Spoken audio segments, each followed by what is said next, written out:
আসসালামু আলাইকুম রহমতুল্লাহি ওবরাকাতুহু।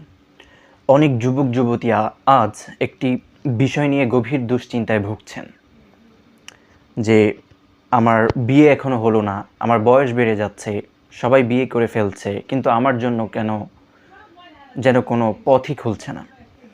এই অবস্থায় অনেকেই হতাশ হয়ে পড়েন, নিজেদের ভাগ্যকে দোষ দিতে থাকেন, এমনকি আল্লাহ তাআলার সিদ্ধান্ত নিয়েও মনে কষ্ট অনুভব করে থাকেন যে আল্লাহ তাআলা আমার সাথে এমন কেন করছে। কিন্তু একজন মুমিনের পরিচয় হলো তিনি জানেন আল্লাহ যা করেন তা তার বান্দার কল্যাণের জন্যই করে থাকেন। আল্লাহ তাআলা পবিত্র কোরআনে ইরশাদ করেন, ওয়া আসা আন তাকরাহু শাইআও ওয়া হুয়া খায়রুল লাকুম ওয়া আসা আন তুহিব্বু শাইআও ওয়া হুয়া শাররুল লাকুম ওয়াল্লাহু ইয়ালামু ওয়া আনতুম লা তা'লামুন। অর্থাৎ ওয়া আসা আন তাকরাহু শাইআও ওয়া হুয়া খায়রুল লাকুম, হতে পারে তোমরা কোনো একটি বিষয় অপছন্দ করছো, সেটা খায়রুল লাকুম তোমাদের জন্য ভালো। ওয়া আসা আন তুহিব্বু শাইআও ওয়া হুয়া শাররুল লাকুম, অথবা তোমাদের জন্য এমন একটা বিষয়কে ভালোবাসছো যেটা তোমাদের জন্য ক্ষতিকর, তোমাদের জন্য সেটা অকল্যাণকর হতে পারে। তো আল্লাহ জানেন, আর তোমরা আল্লাহু ইয়ালামু ওয়া আনতুম লা তা'লামুন, তোমরা অনেকেই জানো না। সূরাতুল বাকারা। এই আয়াত আমাদেরকে শেখায়, আমরা বর্তমানে দেখি, আমরা ফিউচার দেখি, কিন্তু আল্লাহ সুবহানাহু ওয়া তাআলা ভবিষ্যৎ দেখেন। আমরা যেটাকে দেরি মনে করছি সেটাই হয়তো আমাদের জীবনের সবচেয়ে বড় রহমত হয়ে আসবে একদিন। রাসূল সাল্লাল্লাহু আলাইহি ওয়াসাল্লাম বলেছেন, আজাবান লি আমরিল মুমিন ইন্না আমরা কুল্লিহা খায়রুন ইদ আসাবাতহা দুররুন সাবারা ফাকানা খায়রাল্লাহ। অর্থাৎ মুমিনের অবস্থা সত্যি বিস্ময়কর, তার প্রতিটি অবস্থাই তার জন্য কল্যাণকর। কষ্ট এলে সে ধৈর্য ধারণ করে, আর সেটিও তার জন্য কল্যাণকর। কষ্ট যে ধৈর্য ধারণ করা, সেটাও তার জন্য কল্যাণকর। সহিহ মুসলিম শরীফের হাদিস নম্বর 2999।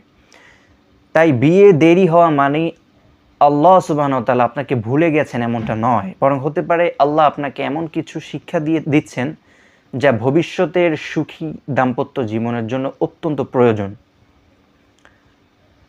একটু চিন্তা করুন, অনেক মানুষ খুব অল্প বয়সে বিয়ে করে, পরে দাম্পত্য জীবনে নানা সমস্যায় পড়ে, কারণ তারা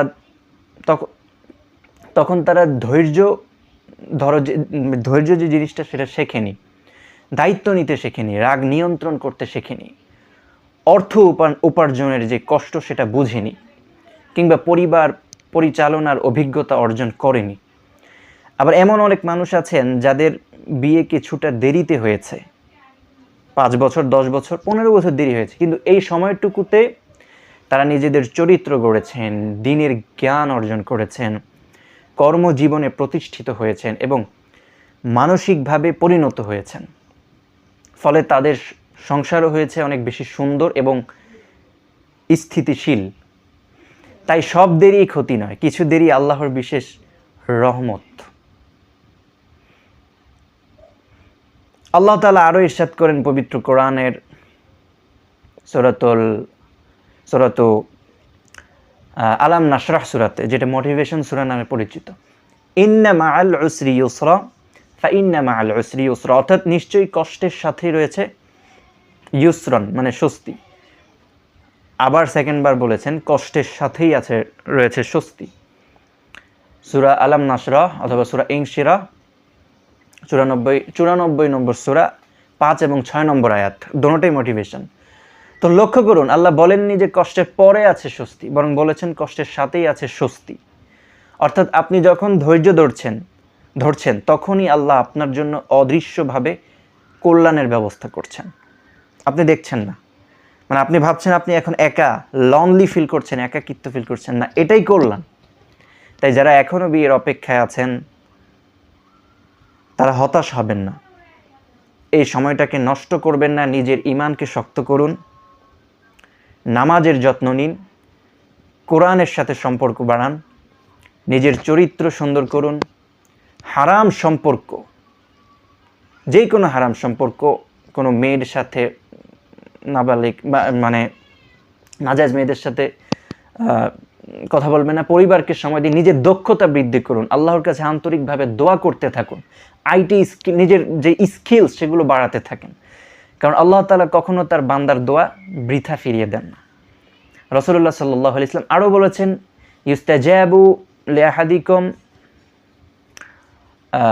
ফালিয়াজ্জাল, অর্থাৎ তোমাদের দোয়া কবুল হতে থাকে যতক্ষণ না সে তাড়াহুড়া করবেন না। সহিহ বুখারী হাদিস, হাদিসের মূল কথা হচ্ছে তাড়াহুড়া করা যাবে না। মনে রাখবেন, বিয়ে শুধু একটি অনুষ্ঠান নয়, এটি একটি বড় আমানত এবং দীর্ঘ জীবনের একটি গুরুত্বপূর্ণ সিদ্ধান্ত। তাই আল্লাহ তাআলা যখন সঠিক সময় নির্ধারণ করবেন তখন এমনভাবে দরজা খুলে দেবেন যা আপনি কল্পনাও করতে পারবেন না। ওয়া ইয়াত্তাকিল্লাহা ইয়াজআল লাহু মাখরাজান ওয়া ইয়ারযুকুহু মিন হাইসু লা ইয়াহতাসিব। আপনার কাজ হলো কি? হতাশ না হয়ে আল্লাহর ফয়সালার উপর সন্তুষ্ট থাকা, আর ওই যে বললাম নিজের দক্ষতা বৃদ্ধি করা, নিজেকে সেই সুন্দর দিনের জন্য প্রস্তুত করা ভেতর থেকে। নামাজ পড়ুন, এক্সারসাইজ করুন, আল্লাহ তাআলা আমাদেরকে ইনশাআল্লাহ উত্তম কিছু দেবেন। আল্লাহ তাআলা আমাদেরকে ধৈর্য দান করার তৌফিক দান করুন এবং আমাদেরকে স্কিল শেখার তৌফিক দান করুন এবং আমাদের জন্য যা কল্যাণকর তাই নসিব করুন। আমিন। কথাগুলো ভালো লাগলে ভিডিওটিতে একটি লাইক করে একটি সুন্দর কমেন্ট করতে পারেন। আসসালামু আলাইকুম ওয়া রাহমাতুল্লাহি ওয়া বারাকাতুহু।